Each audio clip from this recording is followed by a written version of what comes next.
শোনো, আমার মাথার বালিশের নিচে আঁটি আছে। আটি? কিসের আটি বাবা? আমাকে বলতে দাও বৌমা, আমার যে সময় বেশি নেই। দিদি, তোমরা বাবাকে কেন কথা বলাচ্ছ? দেখছো না বাবা কেমন কষ্ট পাচ্ছে। আমার আমার বালিশের নিচে 3টে আমের আঁটি আছে। তোমরা 3 ভাই নিয়ে লাগিয়ে দেবে।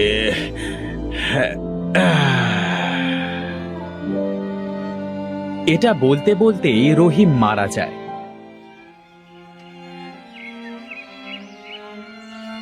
একদিন মিলন তার মেজো ভাই এবং ছোট ভাইকে বলে, বাবা তো মারা গেছে অনেকদিন হলো। বাবা বলেছিল বালিশের নিচে নাকি 3টে আঁটি আছে। চল তো যে দেখি। হ্যাঁ, তাই চল।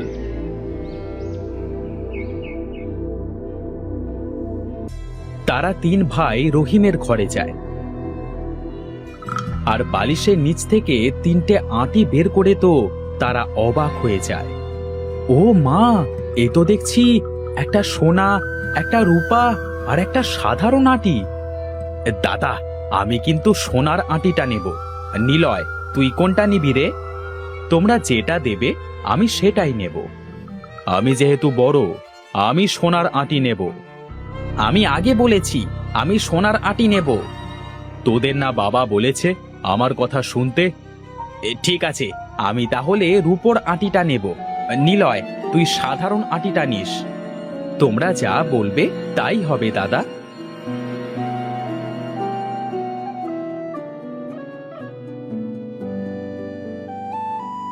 তোরা 3 ভাই তো 3টে আমের আটি ভাগ করে নিলি বাবা। তোর বাবা তো নেই, এখন আমি এখানে থেকে কি করব? আজ থেকে আমি আমার বড় খোকার কাছেই থাকবো। ঠিক আছে মা, চলো আমার সাথে।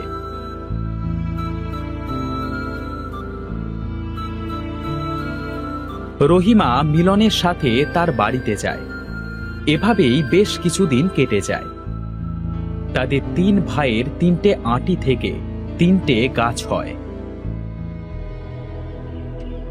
ওগো, দেখেছো আমাদের আম গাছটা কত বড় হয়ে গিয়েছে? কেমন ফুলও ধরেছে দেখো। তাই তো দেখছি বউ। চলো তোমার মেজো ভাইয়ের বাড়িতে গিয়ে দেখি ওদের আম গাছটা কত বড় হয়েছে। এটা তুমি মন্দ বলনি। মিলন ও শিউলি সুজনদের বাড়িতে যায়। সুজন, সুজন বাড়িতে আছিস নাকি? আরে দাদা, তুমি? ভাবিও এসেছে দেখছি। তা এতদিন পর কি মনে করে এলে? তোমাদের আম গাছটা দেখতে এলাম ভাই। আরে ভাবি যে, তা আমাদের বাড়িতে কি মনে করে এলেন? কেন আসতে পারি না বুঝি? আরে কেন আসতে পারবেন না ভাবি? আপনাদের আম গাছটা তো অনেক বড় হয়েছে, আম গাছে ফুলও এসেছে দেখলাম। তোমরা আমাদের বাড়িতে কবে গিয়েছিলে? গিয়েছিলাম 2 দিন আগে। তোরা বাড়িতে ছিলিস না, মায়ের সাথে কথা বলে চলে এসেছিলাম। ও আচ্ছা, তা তোদের আম গাছটা দেখি চল। সুজন আর সাথী মিলে শিউলি আর মিলনকে তাদের আম গাছের কাছে নিয়ে যায়।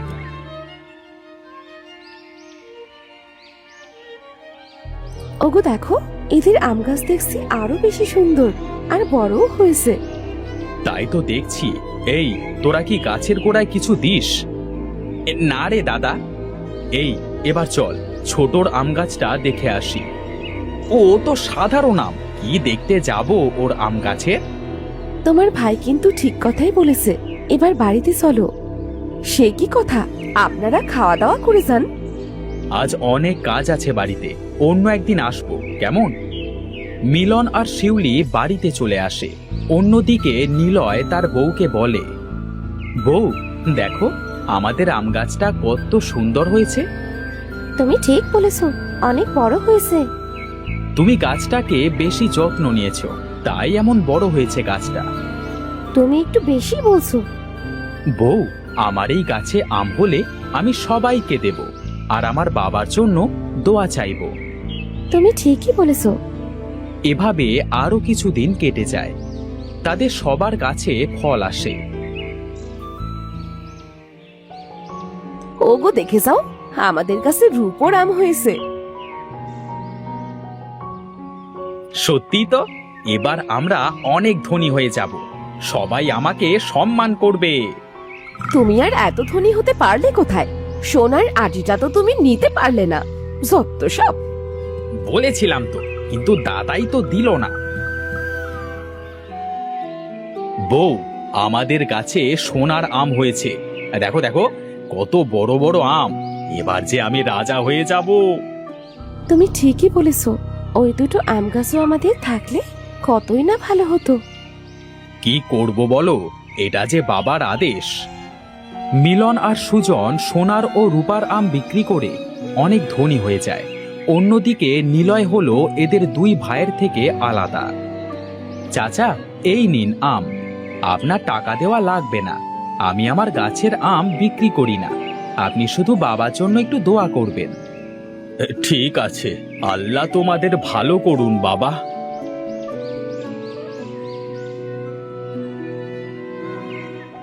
ভাই, আপনার কাছে তো অনেক আম ধরেছে।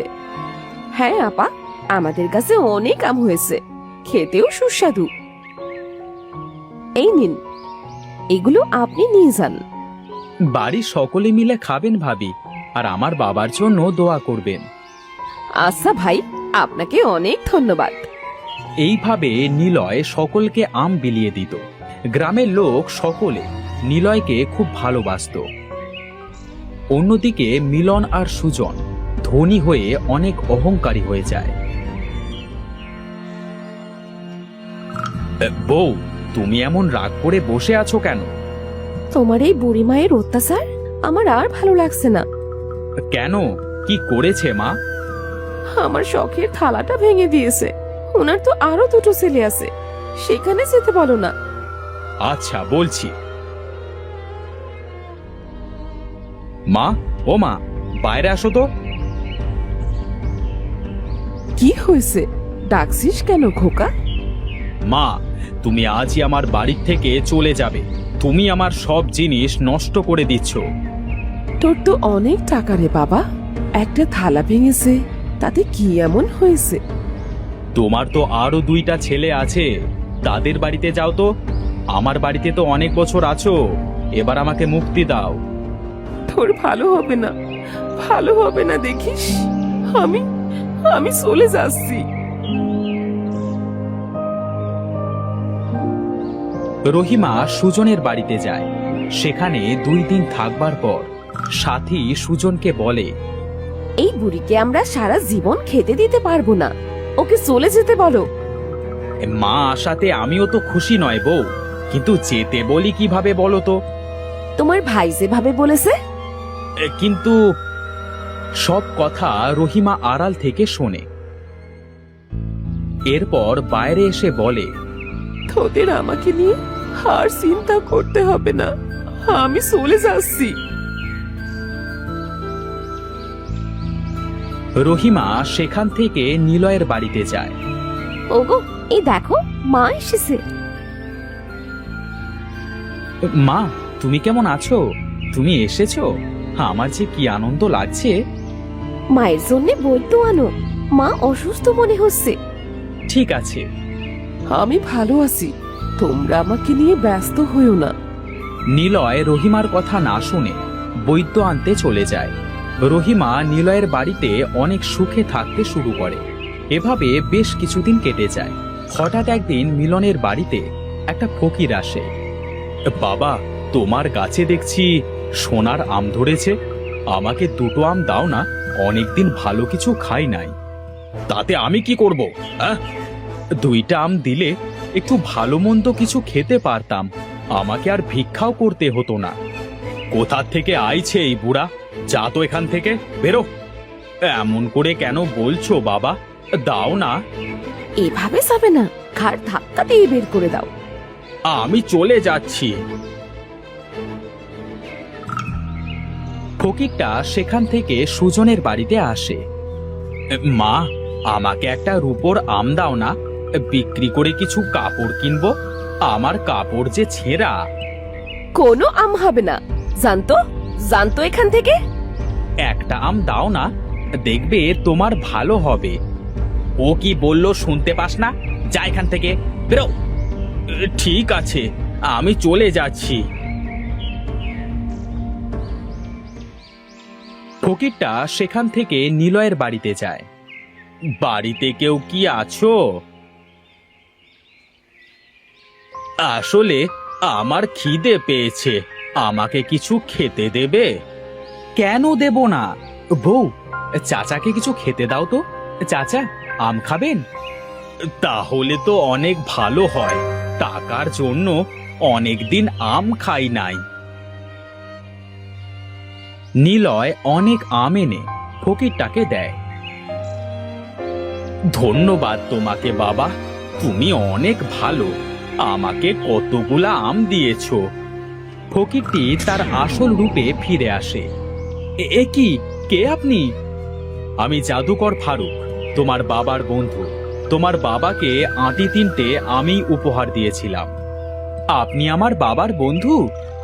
হ্যাঁ, আমি তোমাদের 3 ভাইকে পরীক্ষা করতে এসেছিলাম। তুমি পরীক্ষায় জিতে গেছো। তোমার বড় 2 ভাই অহংকারী, ওরা তো অনেক ভালো। উনি ঠিকই বলছেন রে বাবা। ওরা ধনী হয়ে অহংকারী হয়ে গিয়েছে, এর শাস্তি ওরা পাবে। ওদের দুজনের আম গাছ মারা যাবে। কি বলছেন চাচা আপনি? ঠিকই বলছি আমি। জাদুকর জাদু করে নিলয়ের আম গাছের আমকে সোনা ও রূপোর করে দেয়। এ কি, আমার গাছের আম সোনার আর রূপোর হলো কি করে? আমিই করে দিয়েছি।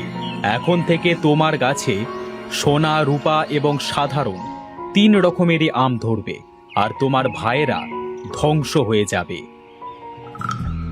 জাদুকর জাদু করে মিলন এবং সুজনের আম গাছ মেরে ফেলে, তাদের ঘরবাড়ি ভেঙে দেয়। এটা আমাদের কি হলো? আমরা এখন কোথায় থাকবো? চলো আমরা সুজনদের কাছে যেয়ে দেখি। তারা সুজনদের বাড়িতে যেয়ে দেখে তাদেরও ঘরবাড়ি ভেঙে গেছে। দাদা, এখন আর কি করা? চলো, আমরা মায়ের কাছে মাপ চাই। তুমি ঠিকই বলেছো, তোমার মায়ের অভিশাপ লেগে গেছে। তাই চলো।